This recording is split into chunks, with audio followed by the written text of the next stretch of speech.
पथ सफलता के YouTube चैनल पर एक बार फिर से आपका हार्दिक स्वागत, अभिनंदन। और सबसे पहले आप सभी लोगों का आभार व्यक्त करना चाहूँगा कि आपने पथ के YouTube चैनल को सब्सक्राइब किया और साथ ही साथ व्यूज़ में और हम लोगों के लिए आप लोगों ने टिप्स दिए। कुछ खास बात रही, सभी विद्यार्थियों की एक फरमाइश रही कि उन्हें हिंदी साहित्य के इतिहास पर विस्तृत टिप्स दिए जाएं, किस तरह से हिंदी साहित्य के इतिहास की तैयारी की जाए। इसी श्रृंखला में हम लोग सबसे पहले second grade, first grade, college lecturer तक और यहाँ तक कि नेट और सेट की तैयारी करने वाले विद्यार्थियों के लिए हिंदी साहित्य का अध्ययन कैसे किया जाए, जो कि एक बहुत महत्वपूर्ण बिंदु रहता है, क्योंकि हम लोग सभी हिंदी साहित्य के इतिहास को बड़ा नीरस विषय या हिंदी का नीरस हिस्सा मान के छोड़ देते हैं। बात करें सबसे पहले सिलेबस की, और फिर बात करेंगे हम लोग हिंदी साहित्य के प्रश्नों की, किस तरह से किस एग्ज़ाम में प्रश्न पूछे जाते हैं और आपकी तैयारी विशेष कैसे हो जाती है। सबसे पहले बात करें हिंदी साहित्य का सिलेबस। हर एग्ज़ाम में हिंदी साहित्य के सिलेबस में पहला जो बिंदु होता है वो होती है हिंदी साहित्य इतिहास लेखन परंपरा। जी हाँ, हिंदी साहित्य इतिहास लेखन परंपरा। यहाँ पे हम थोड़ा सा एक टच देना चाहेंगे। नेट जैसे एग्ज़ाम के लिए आपका सैद्धांतिक पक्ष बहुत ही मजबूत होना चाहिए और साथ ही साथ आपके कॉन्सेप्ट बहुत अच्छे से क्लियर होने चाहिए।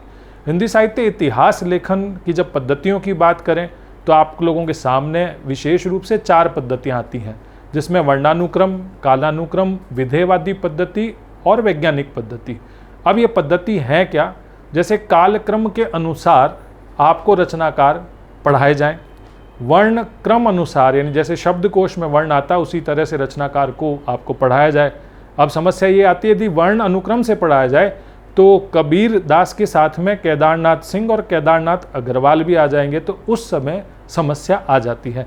लेकिन स्टार्टिंग में जब आप लोग हिंदी साहित्य के इतिहास लेखन की बात करेंगे तो उस समय वर्णानुक्रम पद्धति, कालानुक्रम पद्धतियाँ ही रही। आचार्य रामचंद्र शुक्ल आए। आचार्य रामचंद्र शुक्ल के हिंदी साहित्य इतिहास, जो कि बहुत मील का पत्थर साबित हुआ, और उसकी पद्धति विधेयवादी थी।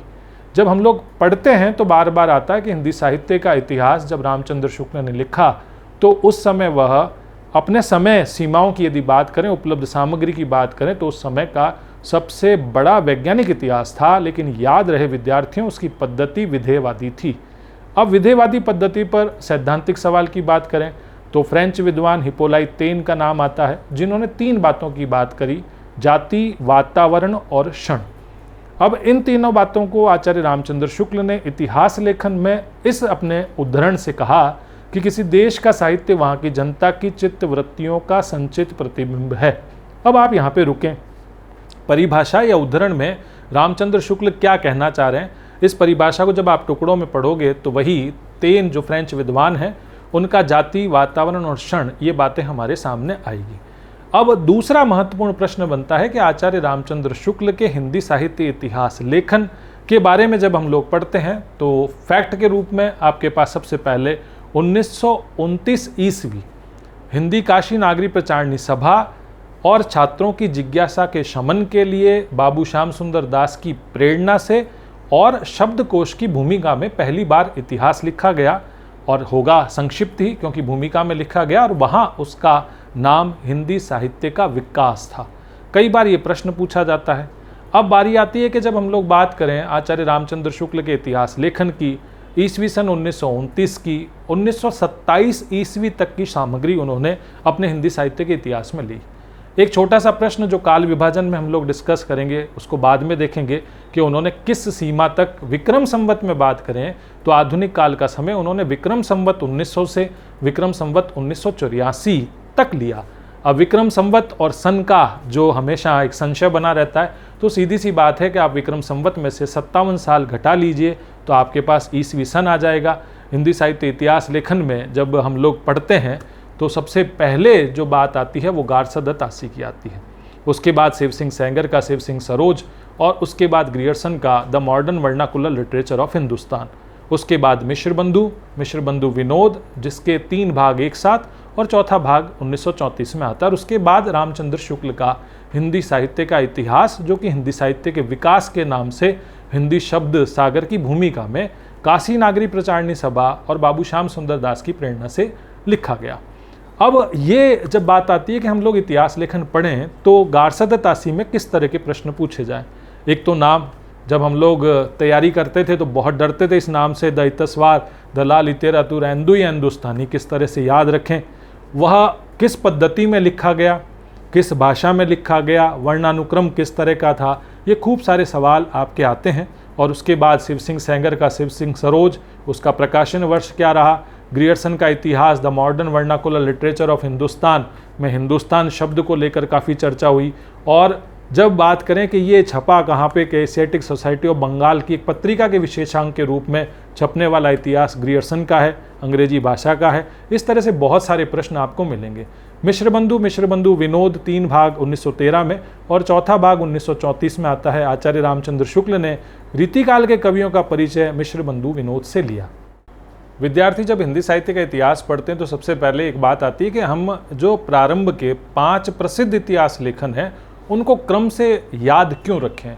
तो उसकी सीधी सी बात है कि जब हम लोग बात करेंगे तो पहले जो 2 इतिहास ग्रंथ हैं, गारसद तासी और शिव सिंह सेंगर के इतिहास लेखन, ये वर्णानुक्रम पद्धति से लिखे गए। और 3 नंबर पे ग्रियर्सन का इतिहास और 4 नंबर पे मिश्र बंधु विनोद जो हैं वो कालानुक्रम पद्धति से लिखे गए। आचार्य रामचंद्र शुक्ल का हिंदी साहित्य का इतिहास विधेयवादी पद्धति से लिखा गया। हिंदी साहित्य में कोई भी प्रसिद्ध इतिहास ग्रंथ वैज्ञानिक पद्धति पे नहीं लिखा गया है। अब ये वाला जो प्रश्न और कॉन्सेप्ट होता है वो आपको गणपति चंद्रगुप्त के साथ पूछ लिया जाता है कि हिंदी साहित्य का वैज्ञानिक इतिहास जो गणपति चंद्रगुप्त ने लिखा वो किस पद्धति पे है।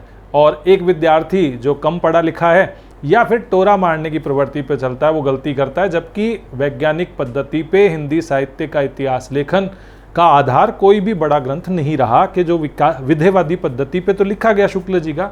और गणपति चंद्रगुप्त का वैज्ञानिक इतिहास भी इतिहास के विकासवादिता के सिद्धांत पे लिखा गया। फिर बारी आती है कि जैसे हम नेट के एग्जाम की तैयारी करें कि 5 लेखन, इतिहास लेखन फर्स्ट आपने याद किए, इनका कालानुक्रम, इनकी पद्धति, इनकी कमियां, इनकी विशेषताएं आपको याद हों। उसके बाद बारी आती है डॉक्टर नगेंद्र का हिंदी साहित्य का इतिहास संपादित है। धीरेन्द्र वर्मा का हिंदी साहित्य की बात करें वो भी संपादित इतिहास है। रामस्वरूप चतुर्वेदी का हिंदी साहित्य और संवेदना का विकास, ये इतिहास ग्रंथ। आगे बच्चन सिंह का हिंदी साहित्य का दूसरा इतिहास। इस तरह से बढ़ते बढ़ते आप लोगों का कालक्रम वाला क्वेश्चन जिसमें डॉक्टर नगेंद्र को, रामस्वरूप चतुर्वेदी को, बच्चन सिंह को कालानुक्रम से पूछा जाता है। तो बेसिक में हिंदी साहित्य इतिहास लेखन प्रश्न का पूछा जाना और आपका गलत ना करना ये बहुत महत्वपूर्ण है। हर परीक्षा में सिलेबस में 1 से 2 क्वेश्चन हिंदी साहित्य इतिहास लेखन परंपरा में आते हैं। फिर जैसा कि विद्यार्थियों को हम कहते हैं कि जिस पोर्शन से प्रश्न आए बहुत अच्छे से तैयार हो, कॉन्फिडेंस एक अलग तरह का हो, तो आप 5 बार, 6 बार, 7 बार, 8 बार, यानी जब तक आपकी मास्टरी ना हो जाए हिंदी साहित्य इतिहास लेखन परंपरा पर, तब तक आप उसका दोहरान करते रहें। और ये हमेशा याद रखें कि एक प्रश्न इस क्षेत्र से पूछा जाएगा। हिंदी साहित्य इतिहास लेखन को एक बार हल्के से हम लोग वापस रिवाइज कर लें तो हिंदी साहित्य इतिहास लेखन की पद्धतियों से प्रश्न शुरू होता है। वर्णानुक्रम, कालानुक्रम, विधेयवादी पद्धति, वैज्ञानिक पद्धति क्या होती हैं। इतिहास लेखन में 5 जो पहले इतिहास ग्रंथ हो आपको क्रम से याद हों। उसके बाद आपसे जो प्रश्न पूछे जाते हैं वो नेट की परीक्षा के दौरान कालक्रम से पूछे जाएं। तो डॉक्टर नगेंद्र का हिंदी साहित्य के इतिहास आपको याद हो, बच्चन सिंह का हिंदी साहित्य का दूसरा इतिहास याद हो। इस तरह से आप लोग पढ़ते समय विशेष रूप से ध्यान रखें, पढ़ते पढ़ते आपको सुमन राजे के हिंदी साहित्य का आधा इतिहास तक पहुंचना है। पद्धतियां याद हो, प्रकाशन वर्ष याद हो, कमियां याद हो, विशेषता याद हो और हर इतिहास ग्रंथ किस भाषा में लिखा गया है, उपलब्ध सामग्री, स्रोत वगैरह का भी ध्यान हिंदी साहित्य इतिहास लेखन परंपरा में आपको करना है। इतिहास लेखन से पूर्व आपको 2 तकनीकी शब्द परेशान करेंगे, वो है अंतः साक्ष्य और बहिर्साक्ष्य।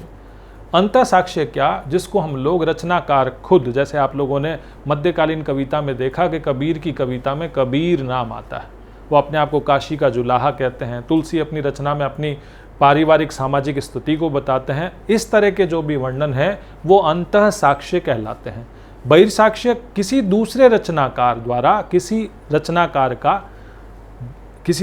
का परिचय देना, या फिर हम कहें इतिहास लेखन या फिर कहें आलोचनात्मक ग्रंथ, ये सारे के सारे बहिर्साक्ष्य कहलाते हैं। तो हिंदी साहित्य इतिहास लेखन के लिए अंतः साक्ष्य और बहिर्साक्ष्य 2 एक विशेष सामग्री के रूप में लिए जाते हैं। अब अच्छा इतिहास लेखन क्या होता है कि वो अपने स्रोत की जानकारी आपको दे। इस तरह के इतिहास ग्रंथ अच्छे माने जाते हैं। अब बारी आती है, हम जो हिंदी साहित्य के विद्यार्थी हैं फैक्ट्स के पीछे भागते हैं। आमतौर पे ये आता है कि इतने फैक्ट्स हमको कैसे याद होंगे। तो सीधी सी बात है, जब हमारे पास भी कोई विद्यार्थी आता हम सीधा से कि पहले खूब पढ़ो, याद होने और नहीं होने की चिंता किए बिना पढ़ो, और एग्ज़ाम में 4 विकल्प हैं, उनमें से आपको सही विकल्प चुनना है। हिंदी साहित्य इतिहास लेखन परंपरा को हम यहीं रोकते हैं। इस तरह की आगामी सीरीज में इतिहास लेखन परंपरा के बाद दूसरा हिंदी साहित्य का सबसे बड़ा टॉपिक काल विभाजन और नामकरण हम अगले वीडियो में लेंगे, और हमारे विद्यार्थियों की फरमाइश के अनुसार हिंदी साहित्य का अध्ययन कैसे करें, इस तरह की सीरीज को लेकर चलेंगे। पथ परिवार अपने विद्यार्थियों के हित का ध्यान रखेगा। साथ ही साथ आप भी हमें निर्देशित करते रहें या अपनी फरमाइश बताते रहें किस टॉपिक में आपको पढ़ते समय प्रॉब्लम आ रही है, आगामी परीक्षा के लिए कौन सा वीडियो आप लोगों के लिए उपयोगी रहेगा। पथ परिवार आपका आभार व्यक्त करता है। आप निरंतर बने रहें, और आगामी जो भी हिंदी साहित्य से संबंधित वीडियो की जो एक सीरीज आ रही है उसका आप इंतज़ार करें। आत्मविश्वास रखें। हिंदी साहित्य का नीरस विषय होना ये एक भ्रांति है, हम उसे सरस बनाएंगे, और एक स्थिति में आप अधिकार पूर्वक हिंदी साहित्य के लगभग सभी सवाल सही करने लग जाएंगे। शुभकामनाएं। आप सभी से मैं एक अपेक्षा चाहूँगा कि आप अपना होमवर्क डेली कर लें। जैसे आज हिंदी साहित्य इतिहास लेखन पढ़ा है, तो आप लोग अगले वीडियो से पहले ही हिंदी साहित्य इतिहास लेखन पे मास्टरी कर लें। और फिर हमने पहले वीडियो में आपको बताया था कि हिंदी साहित्य इतिहास लेखन जब आप तैयारी करें तो सीधा अभी हम फर्स्ट पीरियड की बात कर रहे हैं, जो कि हिंदी साहित्य इतिहास लेखन आदिकाल, भक्तिकाल, रीतिकाल काल तक का होगा, और उसके बाद आपके आधुनिक काल के 2 पीरियड, एक पद्य का और एक गद्य का रखना है। इन्हीं शुभकामनाओं के साथ आपका बहुत बहुत धन्यवाद, आभार। मैं हूं नंदकिशोर यादव, NK यादव, पथ सफलता से।